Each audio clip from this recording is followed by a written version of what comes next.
من الشیطان الرجیم بسم اللہ الرحمن الرحیم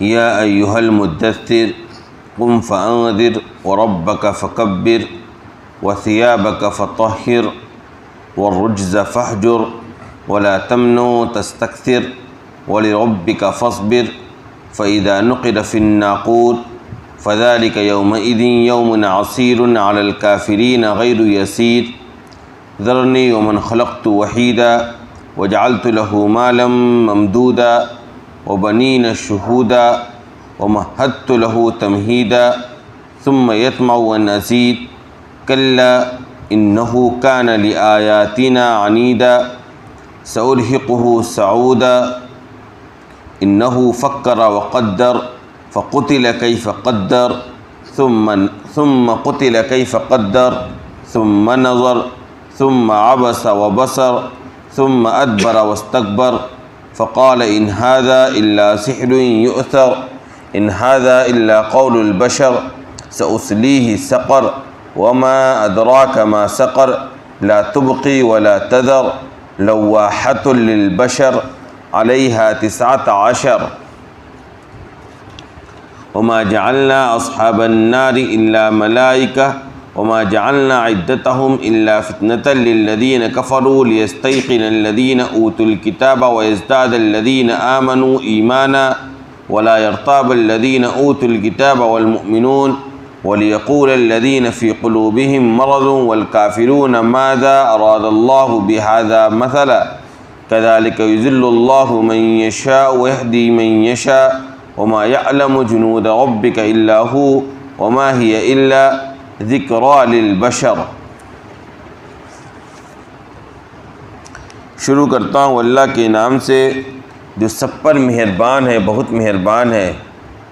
اے چادر میں لپٹنے والے، کھڑے ہو جا اور اپنے پروردگار سے لوگوں کو خبردار کر اور اپنے پروردگار کی بڑائی بیان کر اور اپنے کپڑے کو خوب پاک صاف رکھ اور ہر طرح کی گندگی سے اپنے آپ کو بچائے رکھ اور اس نیت سے احسان نہ کر کہ تو زیادہ طلب کرے اور اپنے پروردگار کی خاطر صبر سے کام لے۔ چنانچہ جب سور میں پھونک مارا جائے گا تو وہ دن بڑا دشوار دن ہوگا، کافروں کے لیے آسان نہیں ہوگا۔ اور جسے میں نے تنہا پیدا کیا ہے اس کی حالت میرے اوپر، اسے میرے حوالے چھوڑ دے۔ جسے میں نے خوب مال دیا جو پھیلا ہوا ہے اور اولاد دی، بیٹے دیے، اولاد دی جو موجود ہیں، اور میں نے اس کے لیے سارے انتظامات کیے، پھر وہ یہ چاہتا ہے کہ میں اور بڑھا کر دوں؟ ہرگز نہیں، وہ ہماری آیتوں کا دشمن ہے۔ میں اسے کٹھن چڑھائی پر چڑھاؤں گا، کٹھن چڑھائی کے عذاب پر چڑھاؤں گا ان قریب، کیونکہ اس نے غور کیا اور ایک بات بنائی۔ اللہ کی مار ہو اس پر، کیسی اس نے بات بنائی۔ پھر اللہ کی مار ہو اس پر، کیسی اس نے بات بنائی ہے۔ پھر اس نے دیکھا، غور کیا، پھر منہ بنایا، تیور چڑھائی اور منہ بنایا، پھر وہ منہ موڑا اور غرور دکھلایا۔ وہ کہنے لگا کہ یہ ایسا جادو ہے، اور کہنے لگا کہ یہ کلام ایک ایسا جادو ہے جو اپنا اثر رکھتی ہے۔ یہ انسان کا کلام نہیں ہے، میں اسے عنقریب جہنم میں داخل کروں گا، اور آپ کو کیا معلوم کہ وہ جہنم سقر کیا ہے، وہ نہ کسی کو باقی چھوڑے گی، نہ کسی کو باقی رہنے دے گی، نہ کسی کو چھوڑے گی۔ کھال کو جھلسا دینے والی ہے وہ، اس پر 19 فرشتے نگراں ہیں، اور ہم نے جہنم کے نگراں فرشتوں کو ہی بنایا ہے، اور ہم نے ان کی تعداد مقرر نہیں کی مگر اس لیے تاکہ جن لوگوں نے کفر اپنایا ان کے لیے آزمائش ہو، اور تاکہ اہل کتاب اس کا یقین کر لیں اور ایمان والے کا ایمان بڑھ جائے، اور اہل کتاب اور مومنین کو کوئی شک نہ رہے، اور جن کے دلوں میں روگ ہے وہ یہ کہیں اور کفر کرنے والے کہ اللہ نے اس مثال سے کیا، اللہ کی اس مثال سے کیا مراد ہے، یا اس تعداد سے کیا مراد ہے۔ اسی طرح اللہ جس کو چاہتا ہے گمراہ کرتا ہے اور جس کو چاہتا ہے ہدایت دیتا ہے، اور آپ کے پروردگار کے لشکروں کا صحیح علم اللہ ہی کو ہے، اور یہ بات انسانوں کے لیے نصیحت ہی ہے، اور یہ تعداد انسانوں کے لیے نصیحت ہے، کہ یہ کلام انسانوں کے لیے، یہ قرآن کریم انسانوں کے لیے نصیحت ہے۔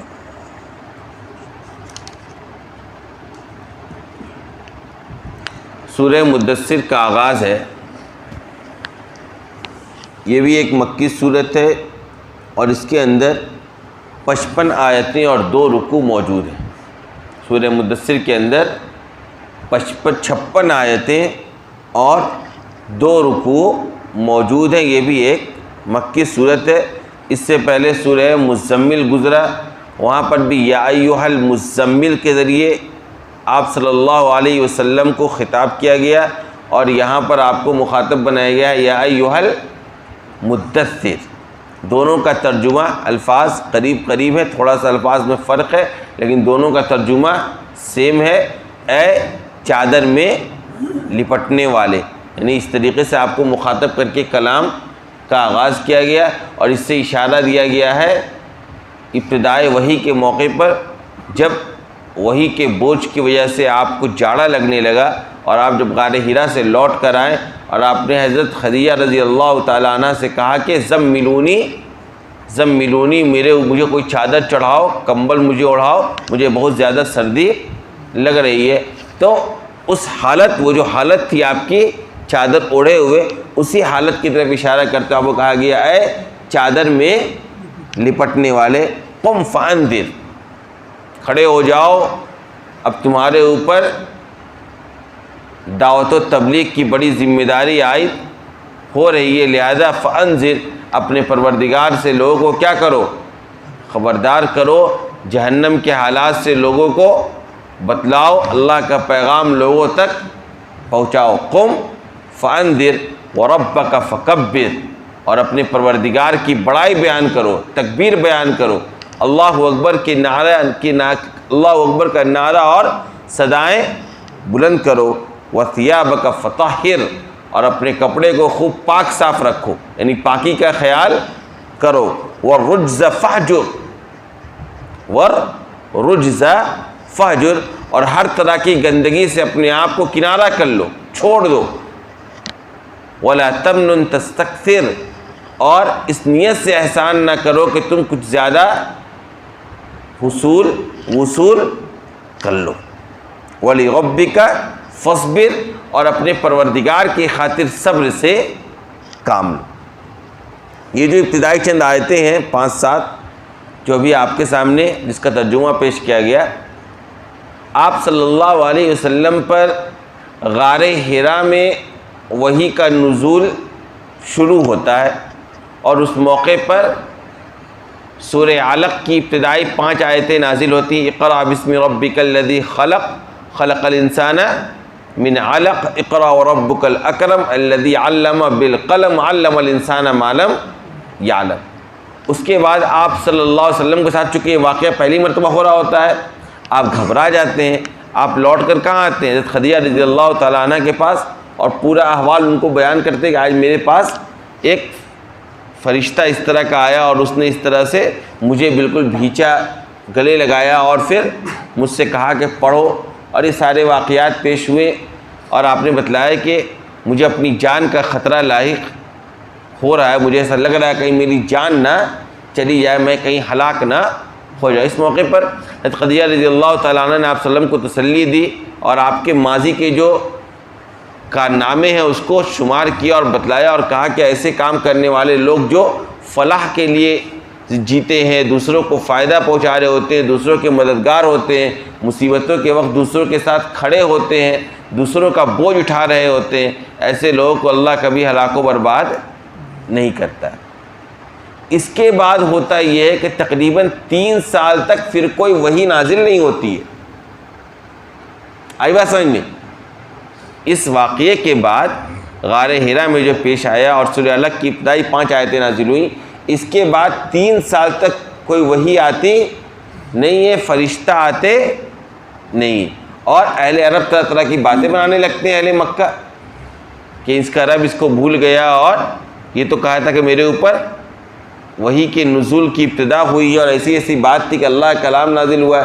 یہاں تو معاملہ کچھ اور ہے۔ 3 سال ایک بڑی مدت ہے، آدمی انتظار کرتے کرتے 3 سال گزر جانا، کوئی بات ہی نہیں ہو، کسی سے رابطہ ہی نہیں، آپ کا کسی سے رابطہ ہو جائے کسی کام کے متعلق، آپ اپنے گھر میں آ کر کہیں کہ بھائی ایسی ایسی بات ہے، فلاں جگہ مجھے نوکری ملنے والی ہے، وہاں سے آفر لیٹر آیا ہے، انہوں نے کہا ہے دوبارہ آپ سے رابطہ کریں گے، اور پتہ چلا 3 سال تک کوئی رابطہ نہیں ہو، کتنا انسان پریشان ہوگا؟ سوچئے۔ ان 3 سال گزرنے کے بعد جا کر یہ آیتیں نازل ہوئی، یا ایھا المدثر، اے چادر میں آ کے لپٹے تھے نا تم اس سے پہلے، اے چادر میں لپٹنے والے، قم فانذر، تمہارے اوپر دعوت و تبلیغ کا ایک بڑا بوجھ آ گیا ہے، لہٰذا اب تم کھڑے ہو جاؤ اور میدان میں جاؤ اور لوگوں کو اس دین کی طرف بلانے کا کام انجام دو۔ یعنی باضابطہ آپ کو اوتھینٹکلی نبی بنا دیا گیا کہ آپ نبی اور رسول ہیں، اور آپ کی یہ ذمہ داری ہے اب اس کام کو انجام دینا آپ شروع کر دیں، آپ کو اس کی اتھارٹی اب دے دی گئی ہے۔ قم فانذر وربک فکبر، اور سنو اپنے پروردگار کی بڑائی بیان کرتے رہنا۔ اور تیسرا کام یہ وثیابک فطہر، اپنے کپڑے کو پاک صاف رکھنا، اپنے کپڑے کو پاک صاف رکھنا، یعنی پاکی کا بھی تمہیں خیال کرنا ہے۔ والرجز فاہجر، اور ہر طرح کی گندگی سے اپنے آپ کو کنارہ کر لینا، اپنے آپ کو دور رکھنا، ہر طرح کی گندگی کو چھوڑ دینا۔ مفسرین کرام نے بیان کیا ہے گندگی سے مراد ہر طرح کے شرک اور بت پرستی، کہ اس طرح کے کسی بھی کام میں تمہیں ملوث نہیں ہونا ہے۔ ولا تمنن تستکثر، اور سنو ایک جملہ اور سن لو، ایک حکم اور سن لو، ایک نصیحت اور جان لو، کہ کسی کے ساتھ اس نیت سے احسان کا معاملہ نہ کرنا کہ تمہیں کچھ زیادہ مل جائے گا۔ کیا مطلب؟ مطلب یہ کہ لوگوں کی فلاح اور لوگوں کے لیے بھلائی کا کام انجام دو گے، لوگوں کے ساتھ احسان کا معاملہ کرو گے، لوگوں کو دین کی طرف بلاؤ گے، تو یہ نیت مت کرنا کہ ہم اس طرح کریں گے تو لوگ مجھے لا کے ہدیہ دیں گے، میرے ساتھ اچھا معاملہ کریں گے، یعنی تمہیں لالچ نہیں کرنی ہے، تمہارا اجر و ثواب تو ہمارے پاس ہے۔ اور دوسری بات یہ بھی جان لو، ولا تمنن تستکثر، تم اب لوگوں کے سامنے دین لے کر جا رہے ہو تو یہ مت سمجھنا کہ لوگ تمہیں بڑا لاڈ پیار کریں گے اور تمہیں لا کر خوب مال و دولت سے نہلا دیں گے، نہیں، اب تو لوگ تمہارے دشمن بنیں گے، لوگ تمہاری مخالفتیں کریں گے، تمہارے خلاف سازشیں ہوگی، تمہاری جان تک کو خطرہ ہو سکتا ہے۔ اور ہوا بھی، آگے چل کر بائیکاٹ کیا گیا، جان سے ختم کرنے کی سازش رچی گئی۔ لہذا یہ بات جان لو کہ دنیا حق بات کہنے والے کو حلوہ نہیں کھلاتی ہے، بلکہ اس کی جان کے در پہ ہو جاتی۔ لہذا ولا تمنن تستکثر، تمہیں اس نیت سے کسی پر احسان نہیں کرنا کہ تمہیں اور زیادہ حاصل ہو جائے، یعنی مقصد کسی کے ساتھ اچھائی کرنے کا یہ نہ ہو کہ وہ مجھے اور زیادہ ریوارڈ کی شکل میں کیا کرے، ریٹرن کرے۔ آئی بات سمجھ میں؟ ہوتا ہے نا، یہ عام طور پر لوگوں کے ذہن میں آتا ہے اس کے ساتھ اچھائی کا معاملہ کرو، یہ اس موقع پر ایسا کرے گا، یہ نیت تمہیں نہیں رکھنی ہے۔ ہاں وَلِرَبِّكَ فَاصْبِرْ، تمہیں اپنے پروردگار کی خاطر کیا کرنا ہے؟ صبر کرنا۔ دیکھیں صبر کب کیا جاتا ہے؟ جب مشقت ہو، پریشانی ہو، دشواری ہو، تب نہ، جب حالات مخالف ہو تب نہ صبر کیا جاتا ہے۔ تو اشارہ کر دیا گیا کہ اب حالات آگے کیا ہیں؟ انتہائی دشوار گزار ہیں، تم ان کے مذہب کے خلاف ایک مذہب لے کر آ رہے ہو، ان کے باپ دادا جس مذہب کو مانتے ہوئے گزر گئے، اس بت پرستی، جو بت پرستی ان کے گھٹنے میں پڑی ہوئی ہے، اس کے خلاف تم اعلان کرنے جا رہے ہو، لہذا یہ نہ مت سمجھنا کہ تمہارے لیے حالات کیا رہیں گے؟ سازگار رہیں گے۔ لہذا حالات جیسے بھی آئیں گے، تمہارا کام کیا ہے کہ تمہیں ان سے بھیڑنا نہیں ہے، تمہیں انہیں جواب نہیں دینا ہے۔ مکے کے حالات ہیں نا، یہ بالکل ابتدائی حالات ہے۔ کہا کہ وَلِرَبِّكَ فَاصْبِرْ، اپنے پروردگار کی خاطر تمہیں صبر کا دامن تھامے رہنا ہے۔ کیوں؟ فَإِذَا نُقِرَ فِي النَّاقُورِ، کیونکہ جب سور پھونکا جائے گا، یعنی آج انہیں جو کرنا ہے کرنے تو تمہیں بدلہ نہیں لینا ہے، تمہیں بدل نہیں ہونا ہے، کیونکہ جب سور پھونکا جائے گا فَذَلِكَ يَوْمَئِذٍ يَوْمٌ عَسِيرٌ عَلَى الْكَافِرِينَ غَيْرُ يَسِيرٌ، تو وہ دن کافروں کے لیے بہت مشکل دن ہوگا، آسان نہیں ہوگا۔ وہ دن کافروں کے لیے انتہائی مشکل کا حامل ہوگا، کوئی آسان دن نہیں ہوگا۔ لہذا آج اگر یہ سازشیں کر رہے ہیں، کفر و شرک کے اندر پڑے ہوئے ہیں اور تمہارے خلاف باتیں کر رہے ہیں، باتیں بنا رہے ہیں، تمہارے اوپر تانا زنی کر رہے ہیں، تہمت لگا رہے ہیں، کبھی تمہیں مجنون کہہ رہے ہیں، کبھی دیوانہ کہہ رہے ہیں، کبھی شاعر کہہ رہے ہیں، کبھی کاہن کہہ رہے ہیں، کبھی تمہارے کلام کو جھوٹا کہہ رہے ہیں، تو جو بھی کہہ رہے ہیں یہ کہنے دو، تمہیں صبر کرنا ہے، اور ان کا برا انجام تو اگر یہ نہیں مانیں گے تو جب سور پھونکا جائے گا تو ہونا ہی ہونا ہے، کیونکہ وہ دن انکار کرنے والوں کے لیے آسان نہیں ہوگا۔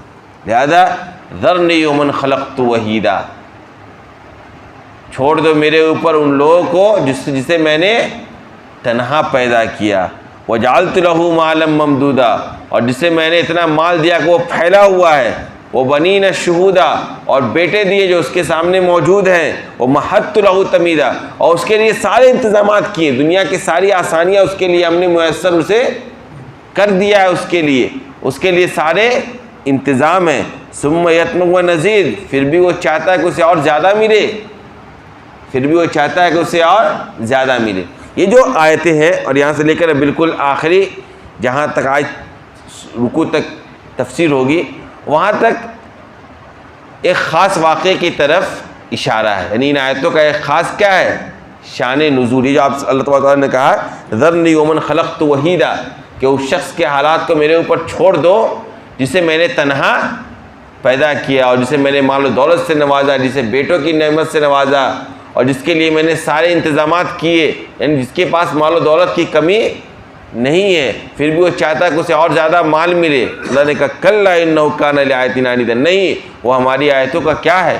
دشمن ہے۔ یہ آیتیں دراصل نازل ہوئی ہیں ومن خلقت وحیدا، جسے میں نے تنہا پیدا کیا، اس سے مراد جو شخص ہے وہ ہے ولید ابن مغیرہ۔ کون ہے؟ ولید ابن مغیرہ۔ یہ مکہ کا ایک بڑا سردار تھا، اور مال و دولت بھی اس کے پاس خوب تھی، اس کا کاروبار، اس کا مال مکہ سے لے کے طائف تک اس کی پراپرٹی پھیلی ہوئی تھی۔ ولید ابن مغیرہ کا حضرت ابوبکر صدیق رضی اللہ تعالی عنہ کے پاس آنا جانا تھا، کبھی کبھار یہ جا کر حضرت ابوبکر صدیق رضی اللہ تعالی عنہ کے پاس بیٹھا کرتا تھا، ان سے ملاقات کیا کرتا تھا، اس سے اس کی حضرت ابوبکر صدیق رضی اللہ تعالیٰ عنہ کی عمر بھی کافی تھی، آپ صلی اللہ علیہ وسلم سے وہ 2-2.5 سال ہی چھوٹے تھے، اور اسلام قبول کیے جا کر وہ عمر جب ہوئی تھی 38-39 سال کی عمر میں، 40 میں نبوت میں، آپ صلی اللہ علیہ وسلم سے کچھ چھوٹے تھے آپ سے، تو پہلے سے دوستی تو ہوگی، 35-38 سال اسی مکہ شہر میں گزرا ہے، مکہ کی وادی میں گزرا ہے، اور لوگ بھی تھے تو ان سے تعلقات تھے، تو بعد میں اسلام لانے کے بعد بھی آنا جانا لگا ہوا تھا۔ تو ولید ابن مغیرہ آیا جایا کرتا تھا کہاں؟ حضرت ابوبکر صدیق رضی اللہ تعالیٰ عنہ کے پاس۔ لہذا ایک موقع سے ولید ابن مغیرہ نے یہ بات کہی کہ قرآن کریم جو ہے نا وہ کسی انسان کا کلام نہیں ہے، وہ کسی انسان کا کلام تو لگتا نہیں ہے، یعنی انتہائی بے مثال کلام ہے، انتہائی بے نظیر کلام ہے، یہ کسی انسان کا کلام نہیں ہو سکتا۔ یہ ولید ابن مغیرہ نے ایک موقع پر یہ بات کہی۔ اب ابو جہل کو یہ اندیشہ ہوا کہ کہیں ولید ابن مغیرہ اسلام نہ لے آئے، وہ ایسی باتیں کرنے لگا ہے تو کہیں وہ مسلمان نہ ہو جائے، اپنے باپ دادا کے مذہب کو نہ چھوڑ دے۔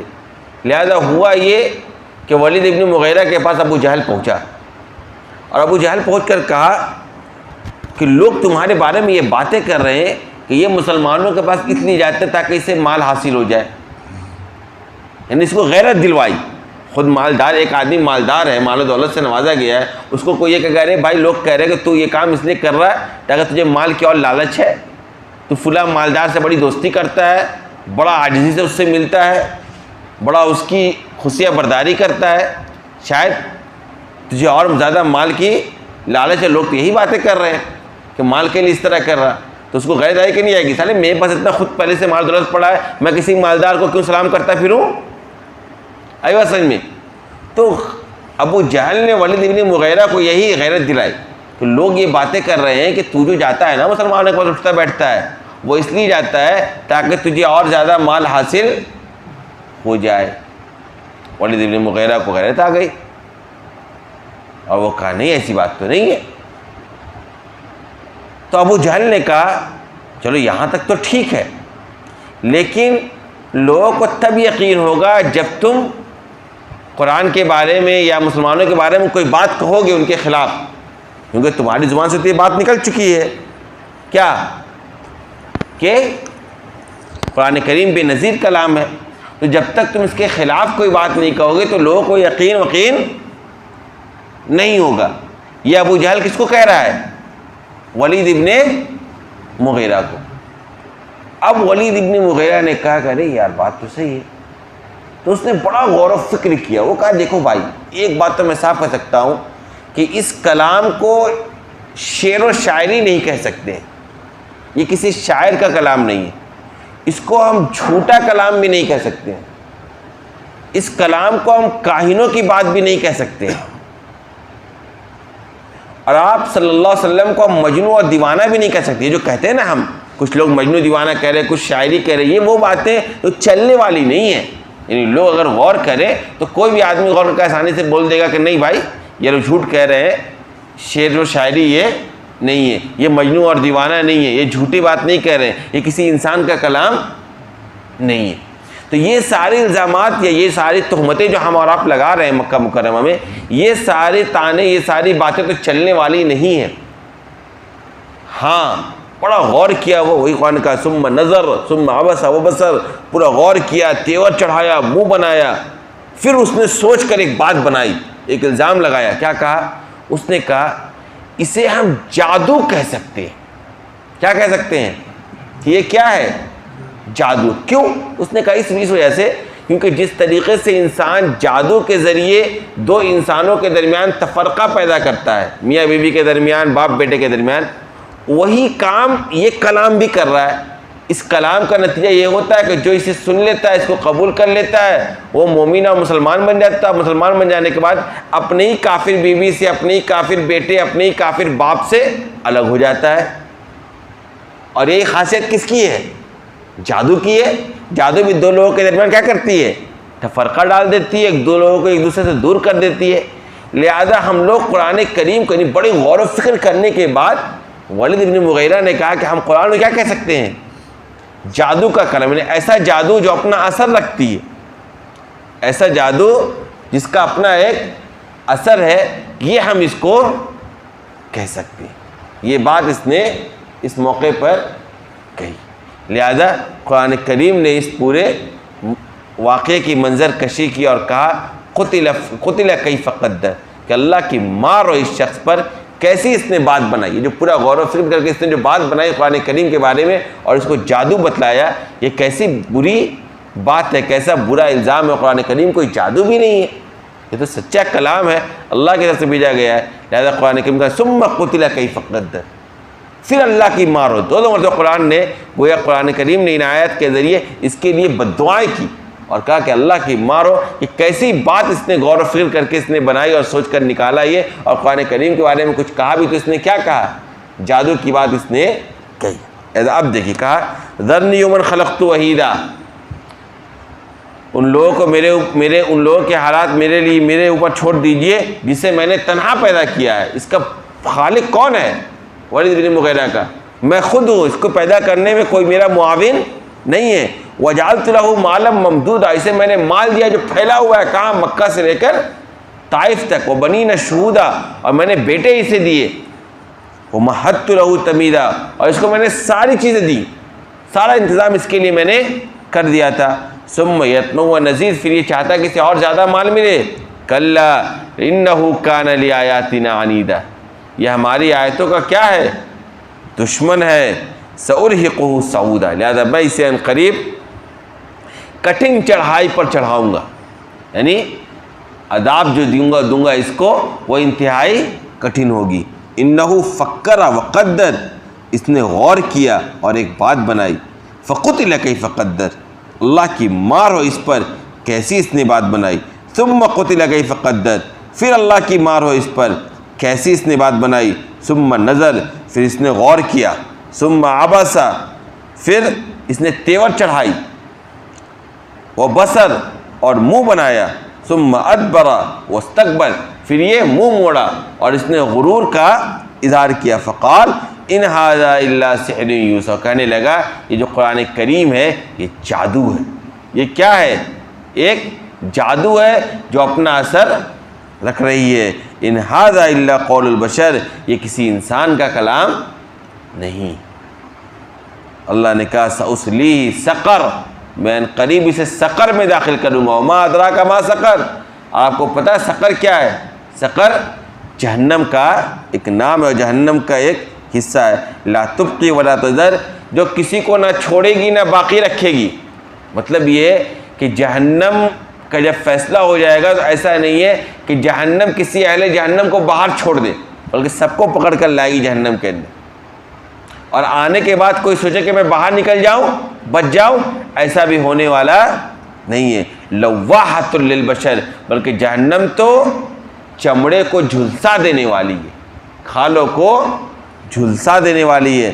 علیہ 19، اس پر 19 فرشتے مقرر ہیں اس کی نگرانی کے لیے. وما جعلنا اصحاب النار الا ملائکہ، اور ہم نے جہنم کے نگراں فرشتوں کو ہی بنایا ہے. وما جعلنا عدتہم، اور ہم نے جو تعداد مقرر کی ہے نا، جو بیان کیا 19، حالانکہ اللہ تبارک و تعالی کسی تعداد کا محتاج نہیں ہے، ایک فرشتے کے ذریعے بھی جہنم کی نگرانی کروا سکتا تھا.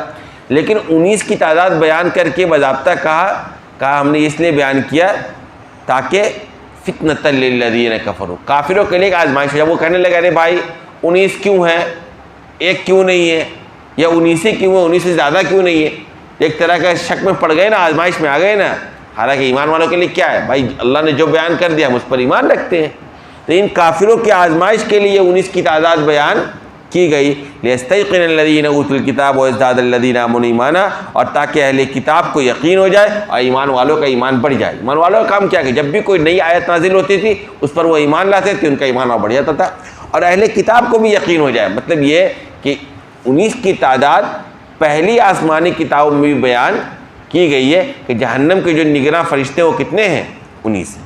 ولا یرتاب الذین اوتوا الکتاب والمؤمنون، اور ایمان والے اور اہل کتاب کو کوئی شک نہ ہو. ولیقول الذین فی قلوبہم مرض والکافرون ماذا اراد اللہ بہذا مثلا، اور کفار اور جن کے دلوں کے اندر روگ وہ کہنے لگے کہ اللہ نے اس بات سے کیا مراد لی ہے، 19 سے کیا مراد ہے. ان کو شک پیدا ہونے لگے، ان کے لیے آزمائش بن جائے. کذالک یضل اللہ من یشاء ویہدی من یشاء، اسی طرح اللہ جس کو چاہتا ہے گمراہ کرتا ہے، جس کو چاہتا ہے ہدایت دیتا ہے. وما یعلم جنود ربک الا ھو، اور تمہارے پروردگار کے لشکروں کا صحیح علم کس کو ہے؟ تمہارے پروردگار کو ہی. اللہ ہی جانتا ہے کتنے فرشتے ہیں، کیسے فرشتے ہیں، کیا کیفیت ہے، کس طریقے سے سارے انتظامات اور سارے معاملات طے ہوتے ہیں. وما ہی الا ذکر للبشر، اور یہ سب کیا ہے؟ انسانوں کے لیے ایک نصیحت. یہ ساری باتیں، یہ سارا کلام، یہ ساری چیزیں کیا ہیں؟ انسانوں کے لیے ایک نصیحت ہے. وہ چاہے تو ان سے نصیحت حاصل کر لے اور اپنی زندگی کو آخرت کے لیے کامیاب بنا لے. وآخر دعوانا